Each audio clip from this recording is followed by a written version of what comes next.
Hello everyone! This is Teacher Ella and sana magustuhan nyo ang video na ito at guys, huwag niyong kalimutan mag-subscribe, like, and share. So ngayon, for today's video, isi-share ko sa inyo kung ano nga ba yung mga requirements in applying Teacher 1. So let's proceed. First, the letter of intent.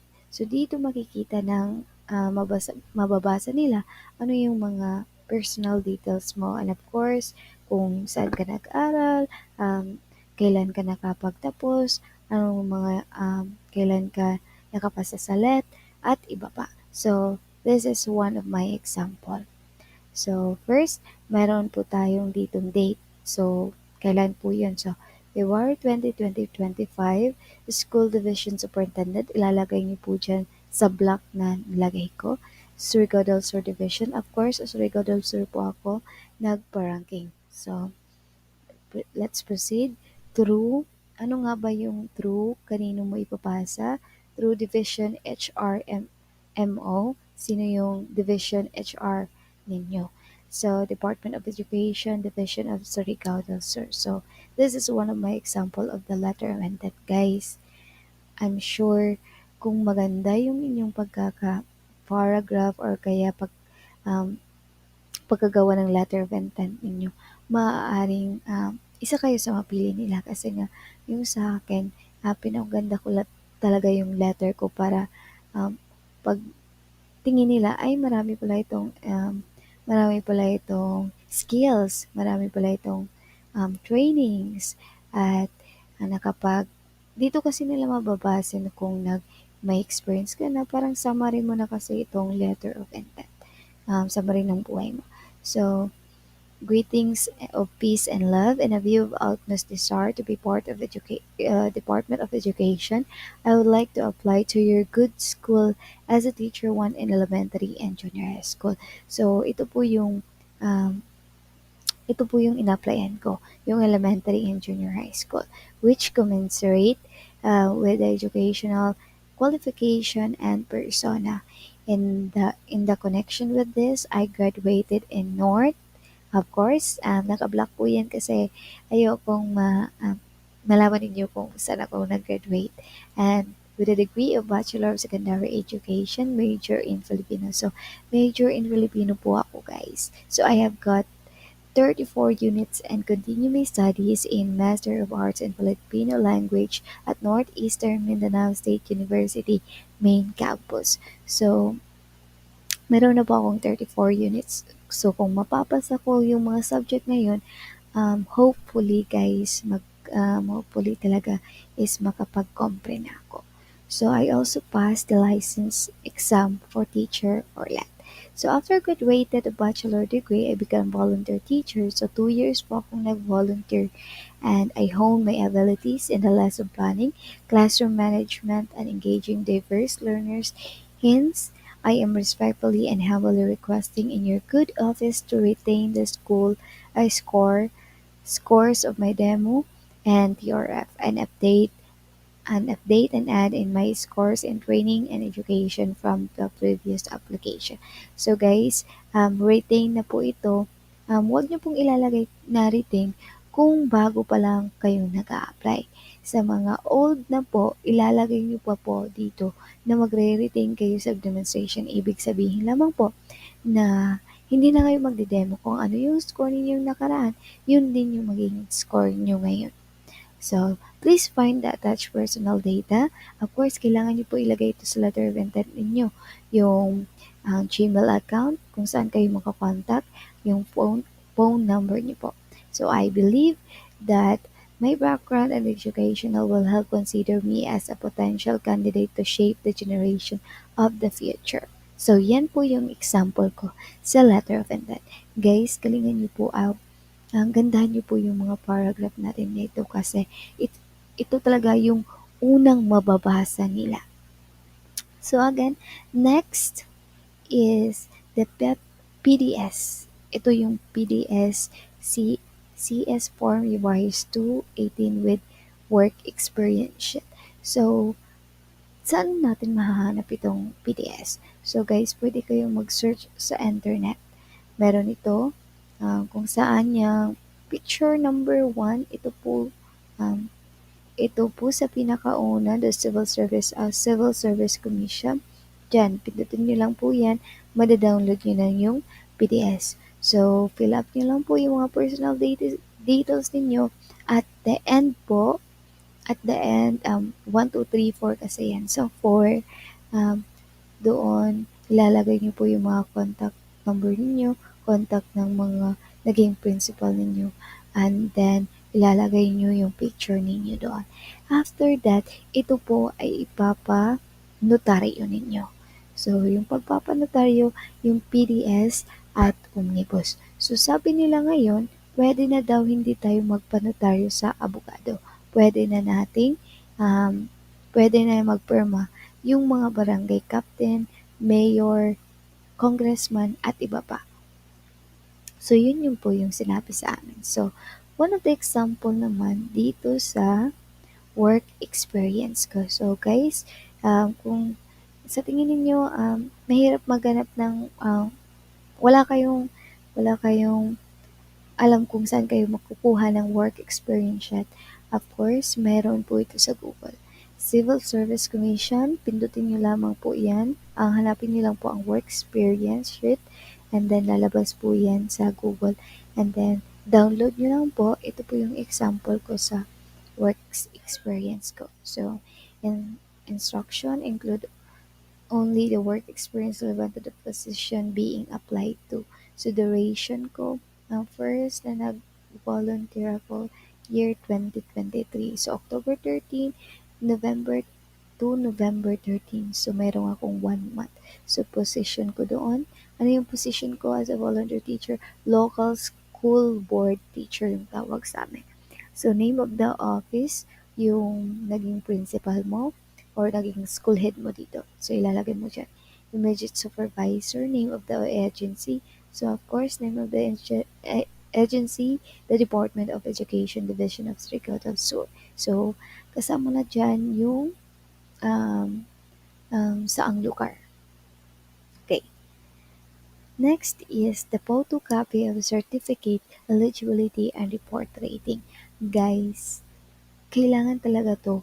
Kaya pagkatapos ng oath-taking ninyo, kumuha na po kayo ng authenticated na mga documents sa PRC.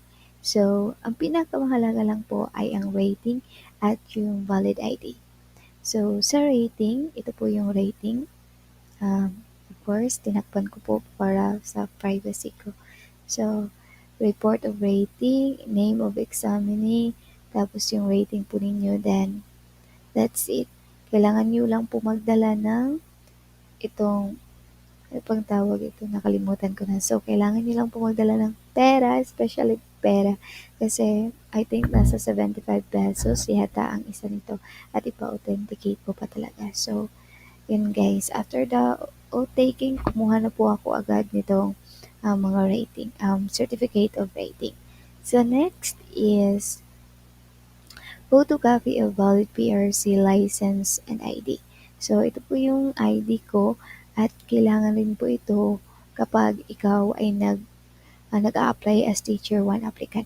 Pero guys, may nalaman ako na ngayon kasi nagpa-orientation yung superintendent namin. At sabi niya na pwede pala kayong, for example kasi marami kasing nag-a-apply ng mga bagong pasa lamang sa LET. So, kung bagong pasa ka pa lang at hindi ka pa nakakuha ng mga authenticated na mga papers or mga rating ID, so ang kailangan mo lamang is yung verification na ikaw ay pumasa talaga. Kukuha ka niyan sa PRC. So, habang ikaw ay pagkatapos mo ng LET, kukuha ka na agad ng verification kasi pwede lang daw, sabi nila. Sabi ng superintendent namin. So guys, kung feel nyo hindi na kayo aabutan ng hindi pa aabot yung mga authentication na papers ninyo sa submission sa division or sa district ninyo. So, kumuha na lang kayo ng certificate na nagpapatunay na kayo ay pumasa. So, kukuha kayo nito sa PRC. Next is photocopy of scholastic and academic record, TOR with Gov. So guys, ito talaga yung na-learn ko. So kapag may masteral ka, kailangan mo talagang magpa-CAF. Kasi yung iba, hindi sila nagpa-CAF. So wala silang nakuhang points. So yung sa akin kasi, pumunta ako sa school ko sa masteral ko and then nagpa-CAF ako. Which is, nakuha naman yung units. May points ako kasi na-CAF yun. Pero kung pero kung ang kinuha mo lang ay ang mga grado or kaya certificate lang sa ibang division, hindi yan tatanggap sila. Kailangan with TOR, with CAV. So, ito yung example ko ng TOR ko sa graduate school. Sa nung college pa ako. So, ito yung TOR ko, guys.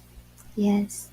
Matataas po yung grades ko. Sana naman joke lang po. So, ito po yung grade ko sa college. So, kailangan pa rin ipa-CAV ito, pero kailangan talaga yung ipa-CAV kasi hindi ka, dun sila magbabase kung nakaka-CAV ba o hindi. So, again, pag may masters ka, kailangan ipa-CAV mo yan. Kasi dyan sila bumabase. Sayang yung points kung hindi ka maka-CAV. Okay, next is Certificate of Employment. Dito guys, super stress. I had 2 years in service as a volunteer teacher, no? Pero nakadepende pa rin talaga sa division ninyo. So, ito po yung halimbawa ko ng Certificate of Employment. Nakita ko lang to sa kasamahan ko. So, kaya ginaya ko na rin. Ito yung Certificate of Employment ko. And then, school head lang yung nakapirma guys. Hindi sila tumatanggap ng school head lang. So, sabi ng superintendent namin, hindi mapavalidate, hindi valid yung certificate of employment mo kung hindi yung superintendent nakapirma. So, di ba? Saan pa namin hahanapin yung superintendent? Pupunta lang kami dun para magpapapirma. So, last year naman, naging valid yung certificate of employment namin. Kasi nga, ang nakalagay, school head lang yung pipirma, ikaw, yung kung saan ka nakakontrata, yung barangay captain ninyo. So, yan. Okay. Pero pag ngayon, hindi na sila tumatanggap unless kung may pirma ng superintendent. Valid yun. So, that's why, ang hirap talaga. Minsan kasi paiba-iba, depende lang sa superintendent ninyo or depende sa division. Okay, next is photocopy of certificate. Guys, makinig talaga kayo dito sa photocopy of certificate of training. May iba kasi na hindi tinatanggap ng district or division. Okay, again, this is one of my examples. So, guys, itong mga Department of Education, mga certificate ko yan, yes, valid yan. Pero this one, LTIC Learning Hub, naka 80 hours ako guys. Binili ko pa yan ng mga gumastos yata ako ng mga 800. Pero guys, hindi sila tumatanggap sa district namin. Which is, sa ibang district naman, tumatanggap sila. Naka 10 points pa ngayon. Ibang kasamahan ko kasi sa kabilang district lang. Pero sa amin, ang sabi sa amin, kapag ikaw ay, for example, ako major in Filipino, dapat naka-inline yung certificate ko dun sa course ko. So, yung mga training ko ay naka-inline dapat sa akin. Which is, well, para sa akin, inline naman yung itong certificate ko sa LTEC kasi nga, iba computer literacy kasi ito. So, computer literacy pwede naman yun sa mga teacher pero sa amin hindi talaga tinatanggap nito. Dapat naka-inline yung kung ano yung course mo or kung ano yung bachelor mo or bachelor of secondary education. Dapat naka-inline po yun. So, laging tatandaan, kung feel mo na hindi yan inline yung training mo, so, humanap ka na lang. Marami naman kasi sa Facebook na mga training na maaring makatulong sa iyo. Dapat talaga na inline sa iyo. And then next is photocopy of performance rating. So, again, wala naman ako nito kasi hindi pa ako nakapag-sub. And then, omnibus sworn statement. Yes. Guys, hindi po ito mahahanap sa Facebook, sa Google, okay? Magsisend lamang yung district, yung mga AO or mga ADAS ninyo sa inyo or mayroon kayong GC, doon sila magsisend ng omnibus ninyo. Guys, diba sabi ko PDS at omnibus yung ipapanotaryo ngayon, pwede nang hindi pa notaryo, pwede lang perma ng kapitan, mayor, at iba pa, mga congressman. So, yung may mga katungkulan sa government. Okay, ito yung example ko sa omnibus ko. Checklist yung, lang yan, and then sa pinakababa niyan ay mayroong papanotaryo. So, ngayon hindi na pwede nang hindi magpapanotaryo. Again, other documents, photocopy of latest appointment, photocopy of performance rating. Of course, guys, wala ako niyan. Kaya hindi ako nakapagpasa. Kasi hindi pa naman ako nagsasub. So again, guys, if you have question, pwede lang po kayong mag-comment kasi 24/7 po talaga akong magme-message or kaya magre-reply sa inyo.